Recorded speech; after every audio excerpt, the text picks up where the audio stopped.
Hi. Today I want to talk to you about the issues that are, in a sense, at the intersection of the philosophy of mind and ethics. What kind of person I ought to be, you might think, depends on what it is to be a human being. A good life for a human being, you might think, depends on what human beings are, what they're like, what their characteristics, what their natures are. And in some philosophers, that's really neglected. As we've seen, Confucius says it doesn't depend on human nature, forget about that. Subsequent people in the Chinese tradition did not agree and proposed various theories of human nature. As we'll see, Plato thinks it's crucial in his mature thought that we do think about what it is to be human in order to answer the question of what virtue is, what we should do to become the kind of person we really ought to be. To develop the right kinds of character strengths and to avoid weaknesses, we need to think about what it is to be human, and what in particular is the nature of the soul. Now, by soul, he doesn't really mean anything necessarily religious or deeply metaphysical. The word psyche is just translated often as mind. In fact, it's the root of our word psychology. And so he's not got something mystical going on in the background here. He's really talking about what it is to be human, to decide, to have a mind, and what's involved in that. And he thinks the answer is crucial to understanding what ethics is really all about. As we're going to see, he thinks there are three parts of the soul, and we can't understand anything about what kind of person we ought to be unless we recognize the three parts of the soul.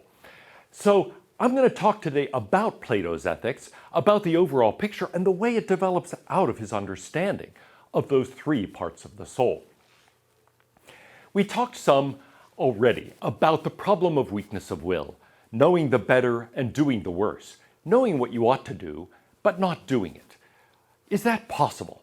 Socrates thinks it is not possible, that any time I choose, I'm choosing what I think is best. So if I choose the worst thing, it's because I don't realize it's worse, I think it's best. In short, I lack knowledge of what's better than what in this situation, and so I lack wisdom. So in every case, he says, a failure to be virtuous comes down to a failure to be wise. That affirms his thesis that virtue in the end is just wisdom. But it also suggests that knowing what you ought to do and not doing it is impossible. If you don't do it, that's because you didn't know that was the right thing to do. Now, Plato thinks that's wrong, and thinks it's wrong on a deep level. You might say it's a question of what philosophers call the phenomenology of moral conflict, of being in a situation of temptation. What I mean is how it feels internally, what it's like to be in a situation where you're tempted, where you're faced with the problem of weakness of will, and the question is whether you're going to resist temptation or give in to it. Here's what Plato has to say about that. Consider a case of conflict in which the person who has willpower resists his desires, and the person who's weak of will gives in to them. A person in such a situation seems to be at war with himself. And that's what it feels like to face temptation. You're at war with yourself. Part of you really wants to eat that cookie. Part of you really doesn't. Last night, my daughter, very nicely, ordered Tiff's treats. They were having a special on chocolate chip cookies, sent me chocolate chip cookies. Warm still when they arrived. Okay, I'm saying, look, I really shouldn't eat those. I've had enough calories today, but they smelled wonderful, and they were chocolate chip cookies, and they were warm, and so I ate one, and then I ate another one, and so on. Okay, but I was at war with myself for a little while anyway. I was thinking, wait, I should resist these cookies, but they smell good and they're gonna taste really good, and so in the end I gave in. I was, at least for a while, at war with myself. Well, if that's true, then Socrates' picture that this is a question of looking at two goods and deciding which is greater is really the wrong picture. For Socrates, it's something like being offered a chance to have a $5 bill or a $10 bill. And you think, well, I'll take the 10, right? It's better. And there's no problem. It's just a question of which of these two options is the better option. Now, notice in that case, I'm not at war with myself. If somebody says, hey, you just won first prize, and first prize is your choice of $10 or $5, I'll take the 10, right? I mean, it's not hard. I'm not at war with myself.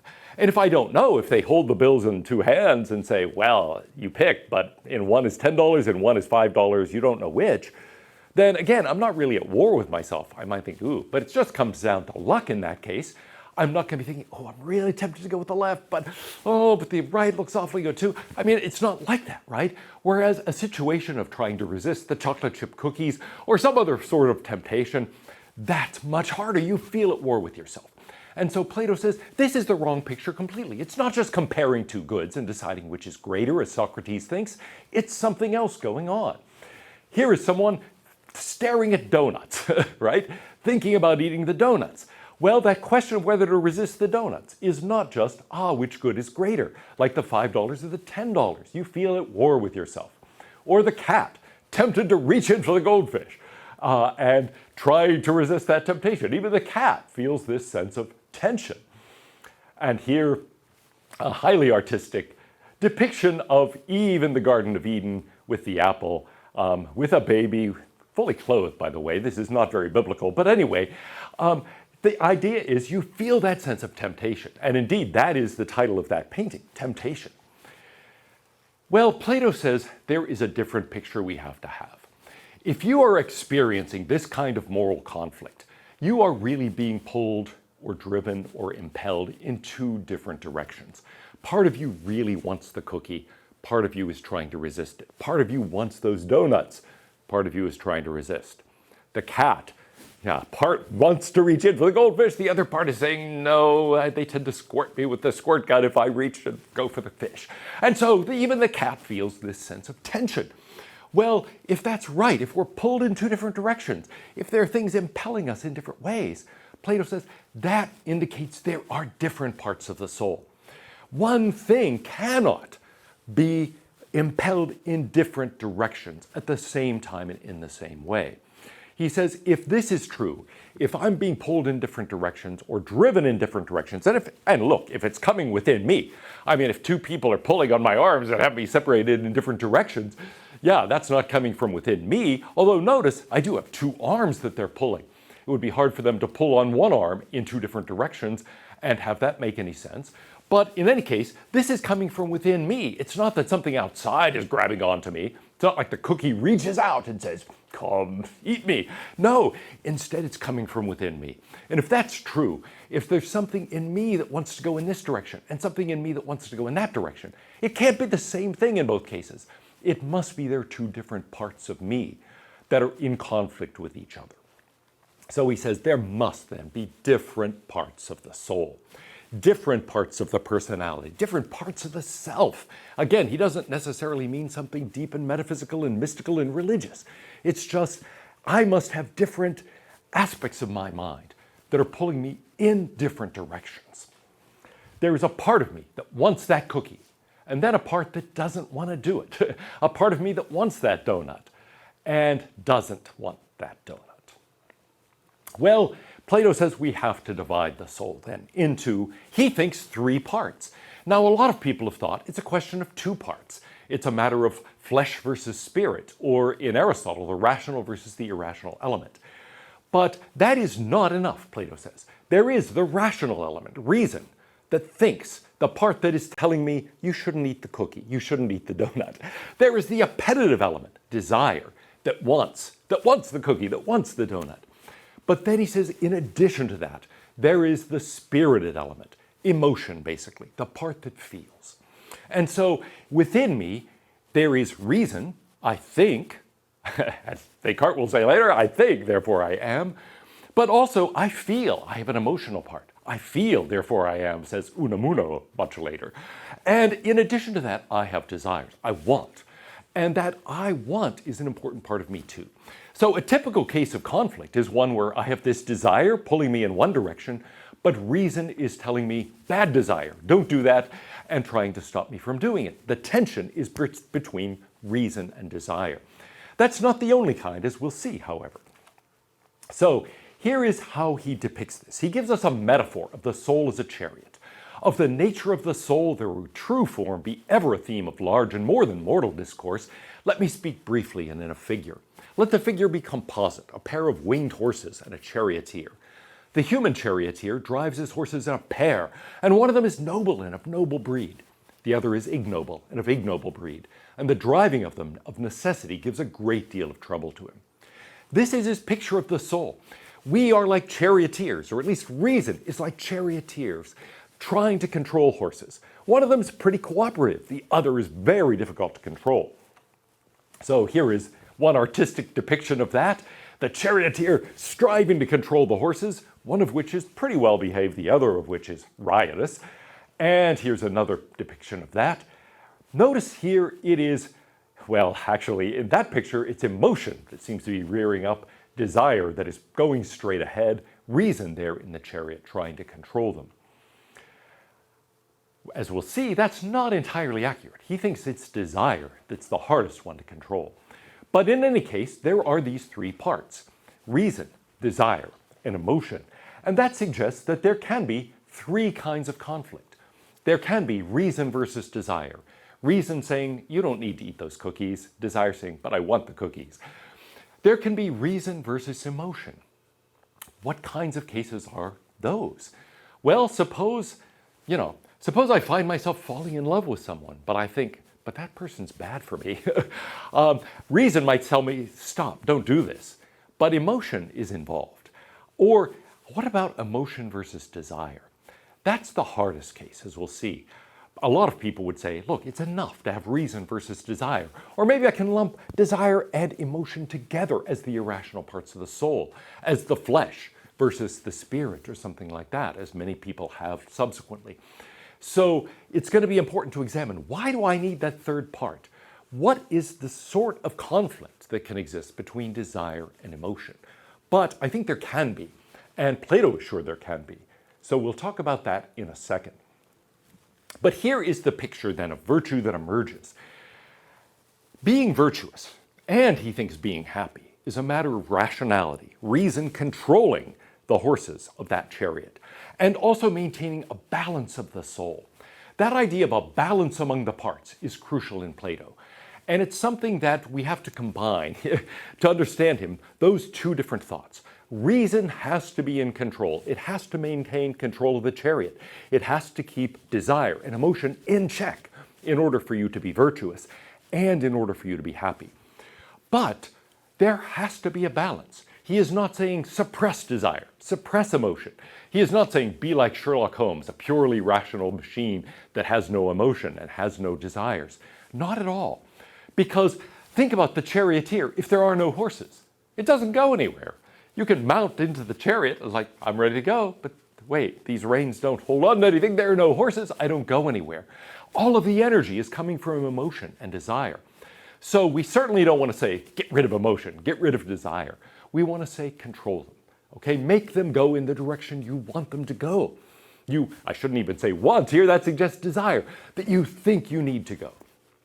Typically what we're going to face is a situation of desire trying to lead us astray, trying to lead us off that cliff, and reason saying, no, you don't really want to go there. I don't want you to go there. And I think that analysis is important. Reason is going to, at certain points, say, no, that's not a good thing to desire, or that's not a good thing to feel.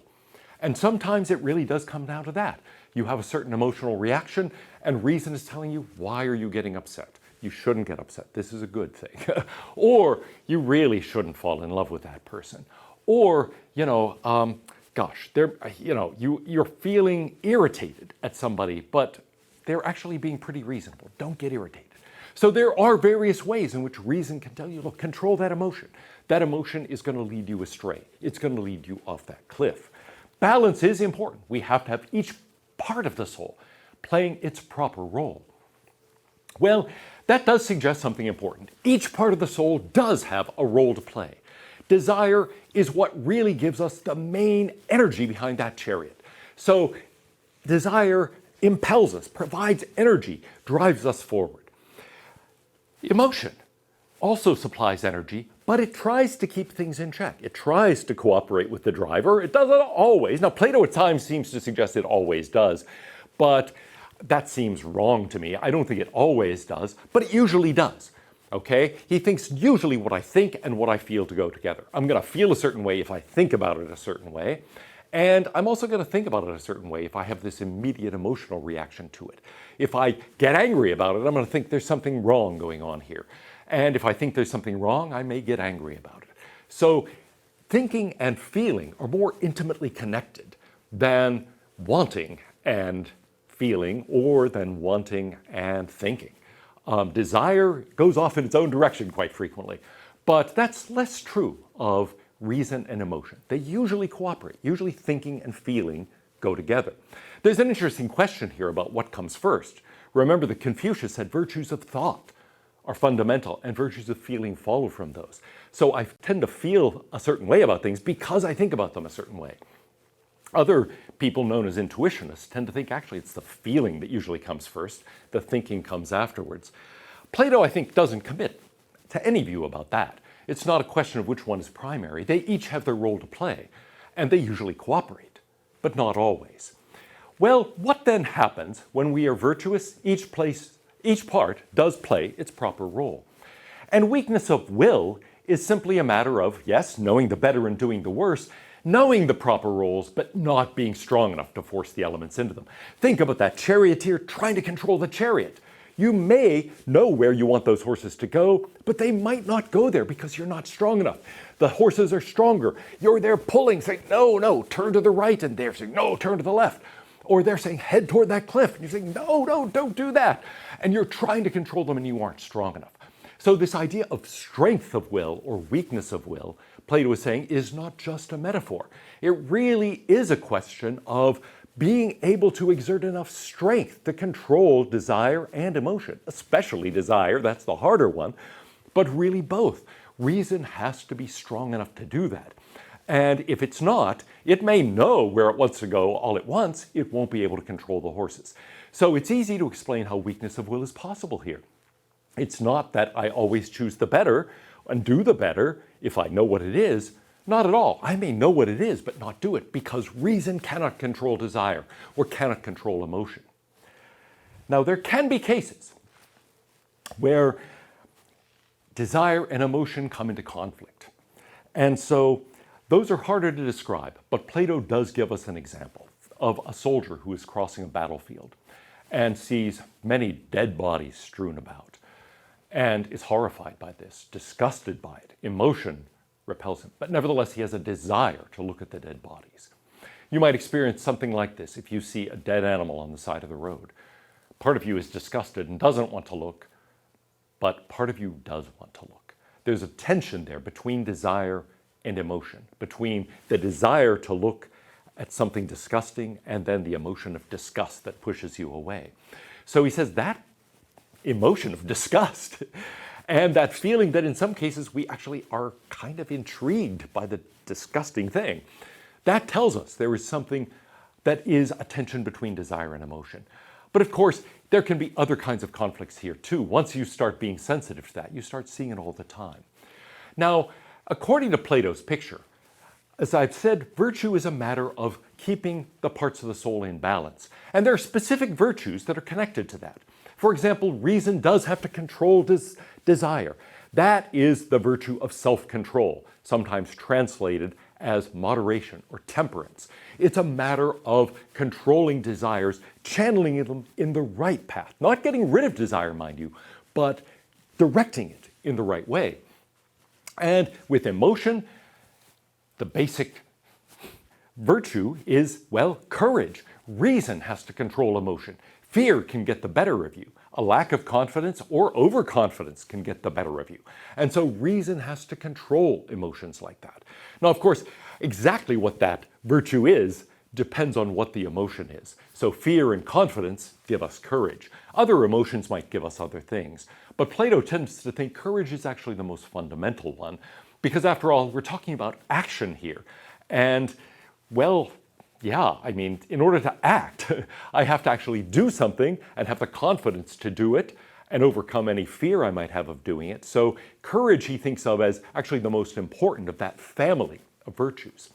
Wisdom is the excellence of reason itself. It's a question of knowing where I should be directing the horses, knowing where to go, knowing what's better than what. Socrates was right, at least about that. But then, what about the virtue of having all the parts playing their proper roles? That he calls justice. It's a different sense of justice from the one we're accustomed to. Usually we think of justice as a question of social arrangements. We think of the criminal justice system or the civil justice system or of distributive justice. This is something different. It's justice within me. He says there is an analogy between justice in the state and justice in the soul, but there is such a thing as justice in the soul.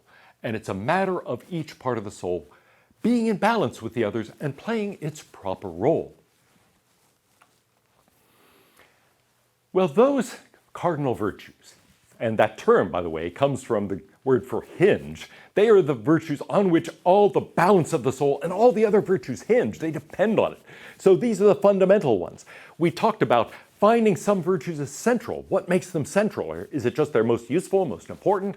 In this case, it's the ones every other virtue depends on. It's not automatic that if you have these, you have all the others, but nevertheless, you can't have the others without having these. So these are something like necessary conditions for any other virtue.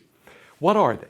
Wisdom or prudence, the excellence of reason, self-control, the excellence of desire, and really the control of desire by reason. Courage, something like the excellence of emotion and the control of emotion by reason. And then justice, the balance of the other parts, the balance of the rest of the soul, or you might say the entire soul, the various parts together. Well, suppose we think about that definition of virtue. Is virtue a question of the parts of the soul playing their proper roles? Are there cases of virtue that aren't like that? Are there times when the parts of the soul are playing their proper roles, but we are not virtuous? It's a hard question, and I don't want to tackle it directly. Instead, I want to look at an alternative picture that Augustine presents some 800 years later. Augustine is a Platonist. He is someone who becomes the archbishop in Hippo, an area of North Africa, modern-day Tunisia. And he is a Christian thinker who uses Greek thought, and especially Plato, to formulate a rather different philosophy. It's not obvious in much of his writing because he's concerned with other things. In the Confessions, his greatest work perhaps, he lays out all sorts of opinions on a wide variety of topics, on time, on memory, many things, but along the way he gives us a picture of his conception of the soul. And it's directly related to Plato's. He really constructs it as a way of responding to Plato and giving us an alternative account. He doesn't think there are three parts of the soul. He thinks that's a mistake. So how does this part go? Well, remember the basic principle in Plato. One part of the soul cannot try to go in different directions in the same respect at the same time. If there is conflict, if I feel as if there are things in me that want to go in two different directions, it means there are two different parts. And he says, wait a minute. If you accept that principle, you're not going to get three parts of the soul. You're going to get thousands of parts of the soul. Why? Because every single desire, every single emotion, every single thought can be its own part of the soul. Why? Because any of those can come into conflict with any others. It's not always reason versus desire, or reason versus emotion, or emotion versus desire. Sometimes it's desire versus desire. It's reason versus reason. It's emotion versus emotion. We can have conflicts within those. And make it as specific as you want. We can get very specific conflicts among individual thoughts, among individual desires, individual emotions. So we're going to end up with thousands of parts of the soul. Let's ask the question, can desires come into conflict? Well, sure. I can go into the ice cream shop and look and say, wow, there's so many flavors. So many of those look good, right? Yes, I want that Belgian chocolate, but I also want the butter crunch. Well, gosh, what do I do, right? I've got two conflicting desires. I can't have both. So that's a case where my desires can come into conflict. And they can be good desires to have. They can be bad desires to have. It doesn't really matter. Maybe I want to study, but I also want to help the poor. I want to volunteer for this agency. Those are both good desires to have, but I don't have time to do both. I have to choose. Or they could be bad desires. Maybe I'm a car thief and I say, ooh, I really would like to steal this BMW. But look at that one. I also want to steal that Porsche. I've got bad desires there and they come into conflict. So it's not always a question of a good desire conflicting with a bad desire, might be, but it also can be a case of good desires coming into conflict, bad desires coming into conflict. That happens all the time. In fact, look at a typical menu where there are many good choices and you're just like, oh gosh. Or for me, it was always like this when it came time to pick courses for the next semester. I would look at the course catalog and say, there's so many interesting things that I want to do. I often took 6 courses in a given term, even though I didn't have to, because I just wanted to take all those courses. And I'm afraid I'm still that way. I think, oh, I'm interested in this, I'm interested in that. And I probably am too diffuse in my intellectual interests because instead of devoting myself to one thing, I spread myself among many things I find interesting. Well, that kind of desire, even if it's a good desire, can produce this sort of conflict because it can come into conflict with another desire. The same thing can happen with emotion. Can feelings come into conflict? Well, sure. And here's a classic example from Roman poetry. In fact, it's, I think, interesting. Roman literature is filled with conflicts of these kinds. So here is an example, famous example from the Roman poet Catullus. Odiatamo, quare et vaciam, fortasse requiris, nescios et fieri sentio et exclusio. I hate and I love. Why, you may ask? I don't know, but I feel it, and I am in torment. Catullus is saying here, look, I'm in this love-hate relationship with this woman. And many of his poems describe this relationship. She's unfaithful to him, she's mean to him at certain points, and yet he loves her. There are times when he's furious, times when he hates her, but also he can't separate himself from that love. And so he's often in this state of torment where he says, look, I love her, and yet she treats me so badly. I hate that. I hate her for doing it, but I feel the love and the hate at the same time. I've got conflicting emotions. And of course, that can happen in a lot of cases. I might have an emotion that says, yeah, I'm proud of that, but a little ashamed because I don't know if I should really have been doing that at all. I did it well, but should I have done it at all? Some things aren't worth doing well. And so these kinds of conflicts of emotion can happen. The same thing is true of reason. It would be tempting to say, look, reason is exempt from this. Reason never faces conflict. But that's not true. Our rational conclusions can conflict. One way they can come into conflict is just through paradoxes. Think about a sentence like, this sentence is false. If it were true, it would be false. That's what it says. But if it were false, hey, it says it's false, so it would be true. So it looks like if it were true, it would be false. If it were false, it would be true. I get a contradiction out of this. Now, it's not only in the case of weird logical paradoxes like this. In general, there can be all sorts of situations where I have reasons, and powerful reasons, for opposite conclusions. There are entire books of philosophy dedicated to this kind of thing. Abelard's books, Sic et Non, Yes and No. Or Kant in the section of the Critique of Pure Reason that he calls the antinomies of pure reason, where he gives arguments that the will is free and arguments that the will is not free, for example. And he's saying, look, there are good reasons for both of these. You can't pick, really. Each one has strong, powerful reasons in support of it. And so reason faces a conflict here. So in short, there are all sorts of settings where we say, gosh, I've got reasons for this and reasons for that. There's evidence for this claim and evidence against it. I don't know what to do. And so those conflicts can occur within reason itself. Well, we've talked about weakness of will. Weakness of will, then, on Augustine's perspective, is not a question of knowing where the horses should go and not being able to direct them there. It's not a matter of conflict among parts of the soul. He says, really, we can't have thousands of parts of the soul. We have to take the soul as unified. But here's what's going on. There are different kinds of desires. And so, for example, I might want the cookies, but I don't want to want the cookies. I wish I didn't want them, but I do. And so he says it's a question of lower order desires, like the desire for the cookies or the desire for the donut. And then higher order desires about my desires. Because I can not only desire things or experiences, I can desire desires. I can want to have a desire. I might say, look, I'm not very interested in this topic. Why did I sign up for this course? I wish I cared about it. I wish I wanted to study it, but I don't. Well, yeah, I don't have that first order desire to study, but I wish I did. I want to study, and so I have the higher order desire. And he's saying, look, those higher order desires can come into conflict with the lower order desires. Lower order willings, as he puts it, can come into conflict with higher order willings. So I think about exercising. I think I should exercise, but then maybe I'm lazy. I think, oh, but I don't want to. So we can define it this way. Weakness of will is a conflict between these higher and lower order willings. Willing to do what you don't will to do. I choose not to exercise, let's say. So I will that I not exercise. I don't want to do it. But look, I wish I wanted to exercise. I will that I exercise, is the way he puts it, I think a little confusingly. I want to exercise, but I don't want to. And that's a case of weakness of will if I give in to that lower order desire and don't do it. So that's overall the picture. I will to do what I don't will to do. Or maybe I don't will to do what I do will to do. I've got a conflict between the higher order willings and the lower order willings.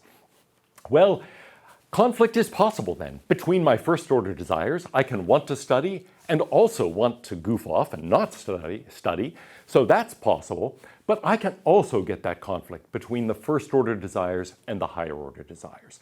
I want to do something, but maybe I don't want it. So in a good case, I want to study, for example, and I want to study.